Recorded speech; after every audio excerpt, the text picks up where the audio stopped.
लोग देख रहे। कुरुवंश की उत्पत्ति। अगर वीडियो पसंद आया तो लाइक और शेयर करें। पुराणों के अनुसार ब्रह्मा जी से अत्रि, अत्रि से चंद्रमा, चंद्रमा से बुध और बुध से इलानंदन पुरूरवा का जन्म हुआ। पुरूरवा से आयु, आयु से राजा नहुष और नहुष से ययाति उत्पन्न हुए। ययाति से पुरु हुए। पुरु के वंश में भरत और भरत के कुल में राजा कुरु हुए। कुरु के वंश में शांतनु का जन्म हुआ। शांतनु से गंगानंदन भीष्म उत्पन्न हुए। उनके दो छोटे भाई और थे, चित्रांगद और विचित्रवीर्य। ये शांतनु से सत्यवती के गर्भ से उत्पन्न हुए थे। शांतनु के स्वर्गलोक चले जाने पर भीष्म ने अविवाहित रहकर अपने भाई विचित्रवीर्य के राज्य का पालन किया। भीष्म महाभारत के प्रमुख पात्रों में से एक है। ये महाराजा शांतनु के पुत्र थे। अपने पिता को दिए गए वचन के कारण इन्होंने आजीवन ब्रह्मचर्य का व्रत लिया था। इन्हें इच्छा मृत्यु का वरदान प्राप्त था। अगर वीडियो पसंद आया तो लाइक और शेयर करें। एक बार हस्तिनापुर नरेश दुष्यंत आखेट खेलने वन में गए। जिस वन में वे शिकार के लिए गए थे उसी वन में कण्व ऋषि का आश्रम था। कण्व ऋषि के दर्शन करने के लिए महाराज दुष्यंत उनके आश्रम पहुंच गए। पुकार लगाने पर एक अति लावण्यमयी कन्या ने आश्रम से निकलकर कहा, हे राजन, महर्षि तो तीर्थ यात्रा पर गए हैं, किंतु आपका इस आश्रम में स्वागत है। उस कन्या को देखकर महाराज दुष्यंत ने पूछा, बालिके आप कौन है? बालिका ने कहा, मेरा नाम शकुंतला है और मैं कण्व ऋषि की पुत्री हूँ। उस कन्या की बात सुनकर महाराज दुष्यंत आश्चर्यचकित होकर बोले, महर्षि तो आजन्म ब्रह्मचारी हैं, फिर आप उनकी पुत्री कैसे हैं? उनके इस प्रश्न के उत्तर में शकुंतला ने कहा, वास्तव में मेरे माता पिता मेनका और विश्वामित्र हैं। मेरी माता ने मेरे जन्म होते ही मुझे वन में छोड़ दिया था, जहाँ पर शकुंत नामक पक्षी ने मेरी रक्षा की, इसीलिए मेरा नाम शकुंतला पड़ा। उसके बाद कण्व ऋषि की दृष्टि मुझ पर पड़ी और वे मुझे अपने आश्रम में ले आए।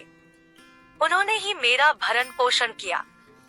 जन्म देने वाला, पोषण करने वाला तथा अन्न देने वाला, ये तीनों ही पिता कहे जाते हैं। इस प्रकार कण्व ऋषि मेरे पिता हुए।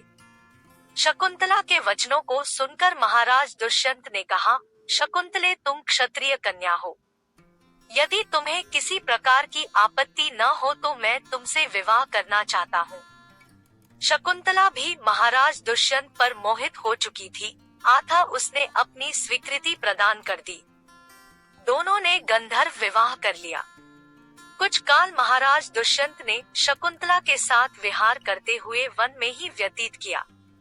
फिर एक दिन वे शकुंतला से बोले, प्रियतमे, मुझे अब अपना राजकार्य देखने के लिए हस्तिनापुर प्रस्थान करना होगा।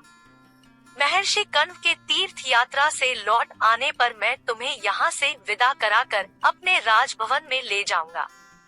इतना कहकर महाराज ने शकुंतला को अपने प्रेम के प्रतीक के रूप में अपनी स्वर्ण मुद्रिका दी और हस्तिनापुर चले गए। एक दिन उसके आश्रम में दुर्वासा ऋषि पधारे। महाराज दुष्यंत के विरह में लीन होने के कारण शकुंतला को उनके आगमन का ज्ञान भी नहीं हुआ और उसने दुर्वासा ऋषि का यथोचित स्वागत सत्कार नहीं किया। दुर्वासा ऋषि ने इसे अपना अपमान समझा और क्रोधित होकर बोले, बालिके, मैं तुझे शाप देता हूँ कि जिस किसी के ध्यान में लीन होकर तूने मेरा निरादर किया है वह तुझे भूल जाएगा। दुर्वासा ऋषि के शाप को सुनकर शकुंतला का ध्यान टूटा और वह उनके चरणों में गिरकर क्षमा प्रार्थना करने लगी।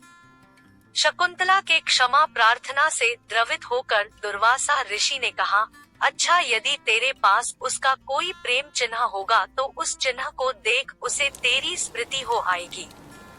महाराज दुष्यंत से विवाह से शकुंतला गर्भवती हो गई थी।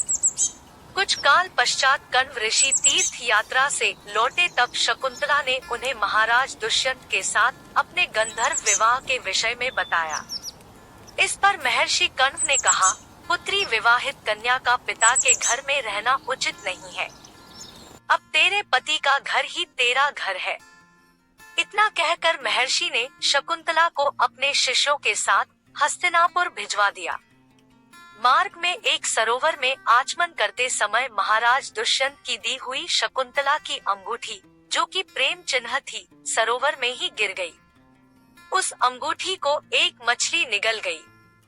महाराज दुष्यंत के पास पहुंचकर कण्व ऋषि के शिष्यों ने शकुंतला को उनके सामने खड़ी करके कहा, महाराज शकुंतला आपकी पत्नी है, आप इसे स्वीकार कर